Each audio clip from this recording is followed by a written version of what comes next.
Well, hello. In the previous set of videos, we saw how an individual tries to satisfy himself by procurement of goods and services.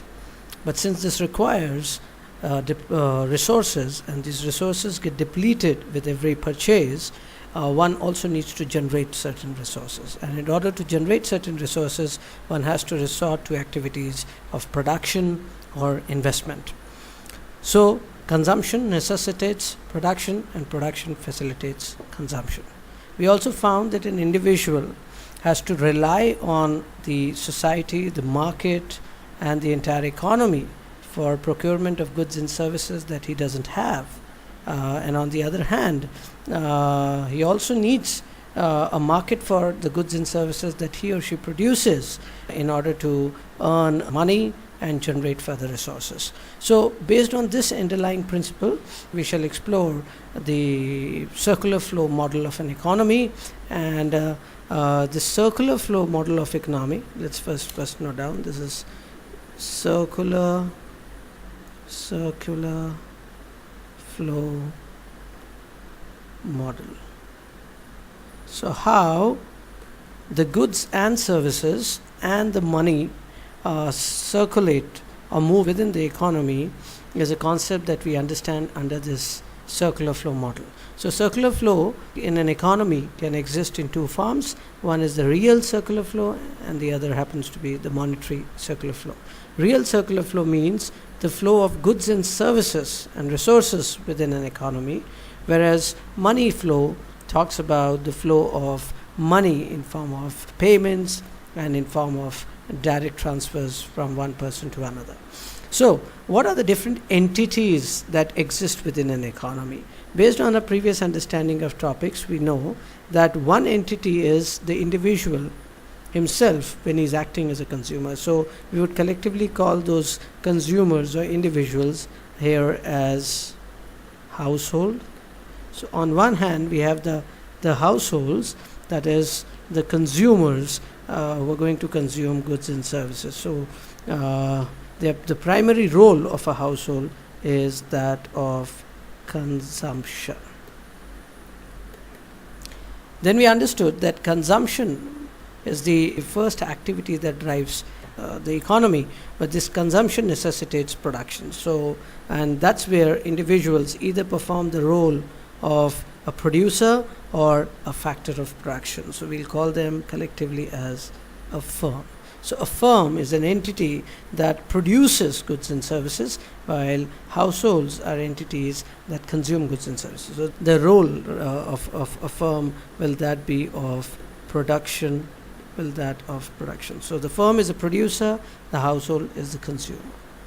Now, what sort of relationship exists between the two? The firms look forward to individuals for supply of factor services. That is, if we remember the previous diagrams where we said that an individual requires goods and services in order to satisfy his needs and wants, and this was the activity of consumption. On the other hand, because the resources get depleted in procurement of these goods and services, one has to act as a factor of production or produce certain goods and services which would earn him profits. This activity or part of the activity was termed as production. So we are actually focusing on these two activities in this diagram, and the first part of consumption is where the firm supplies goods and services to individuals, and in return of these goods and services, the households make payments for goods and services. So this is one side of the circular flow, where the person, the household or the family or the individual continues to consume goods and services produced by the firms, and this leads to depletion of resources. So there is consumption of goods and services, and there is a payment for goods and services. But this is just one side of the coin, because if this continues to happen, the resources available with the household would completely deplete. So he or she needs to generate resources in order to maintain a continuous demand or procurement of goods and services. So that was the other side of production, where the firm depends on the households The firm depends on the households or the individuals to act as factors of production and assist in the process of production. That's where we said that the individual either acts as a producer or as a factor of production. So the households are going to provide factor services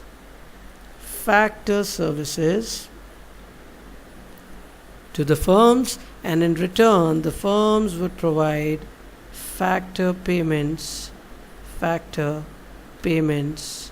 for the services offered by households. Now let's understand what are these factor services. These factor services are those services which the households or individuals offer, being a factor of production in a firm, or by being entrepreneurs running their own firms. So the households or the individuals can provide their land, they can provide their labor services, they can provide capital in form of the money and the machinery or the tools and equipments, and alongside they can also offer entrepreneurial or managerial services, which is also another kind of specialized labor. And in return of this land, labor and capital, the firms would offer certain payments in form of remuneration for these services, which we can categorize as rents, wages, salaries, interests, and even profits. So this shows the real and the monetary flow within an economy between the household and the firm, where the firm supplies goods and services to the households and the households make payments for same. The households provide factor services to the firms in return, and the firms in return provide factor payments. So it's a two-directional circular flow that we see between these two entities called the households and the firms. But there are certain challenges associated in the system, for which we would have to understand the roles of other entities subsequently. But before coming to that, let's understand what are the challenges present here. Now the consumer who's interested in consuming goods and services wants greater satisfaction out of every penny that he spends, or which we term as utility. So the household wants a higher utility out of every penny that he or she spends in order to buy goods and services. So what's the goal of a household here? The goal of the household can be considered as utility maximization. That means the households or the consumers want to maximize their utility, which could happen by getting better quality, greater quantity of goods and services for a lesser possible price. Whereas on the contrary, the firms, when the individuals act as firms or the firms collectively, look forward to making profits. And this is only possible when the firm is able to get a higher price for those goods and services. We are here not taking into consideration the other goals of a firm, which we will discuss subsequently in other lectures when we get into the details of the subjects. So for now, we may say that the goal of the firm would be that of profit maximization. So if we see the goals of the household and the firm seem to be contrasting here, where the household wants to maximize its utility by getting better quality for a lower price, but higher quality would lead to higher cost of production, and the firm wants to push down the prices. So there's a kind of tug of war that exists between the households and the firm. The households would like to pay a price which is lower, whereas the firms would like to charge a price which is higher in this case. Let's assume that the buyers and the sellers strike a deal at a particular price. So let's say the price is Px. Now at this price, the consumer would consider himself better off if the utility or the marginal utility, we would discuss this topic subsequently later, but for the time being, utility is the benefit derived out of the commodity, and marginal refers to the satisfaction derived from each subsequent unit. So if he purchases one unit of a particular commodity, he expects the marginal utility to be greater than the price, and that's when the consumer considers himself to be better off. While on the other hand, the producer would like to ensure that the price which is the revenue for the firm should be in all cases greater than his cost of production. So the cost of production happens to be the cost for the producer, while price happens to be the benefit, whereas in case of consumer, the price happens to be the cost and marginal utility happens to be the benefit. So they would only be better off, or it will be a win-win situation only when the price at which they strike a deal is greater than the cost of production for the producer, while on the other hand being lesser than the marginal utility derived or perceived by the household. Let's say there are conditions wherein there are limited firms in the market, so the firms might exploit the consumers by pushing up the prices.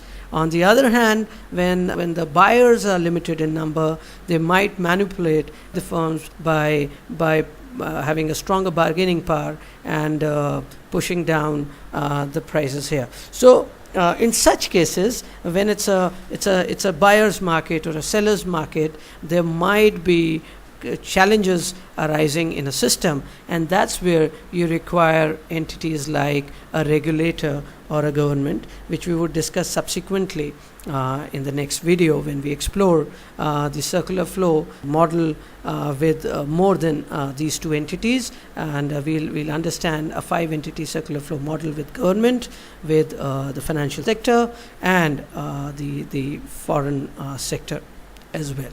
So that's all for now. Thank you.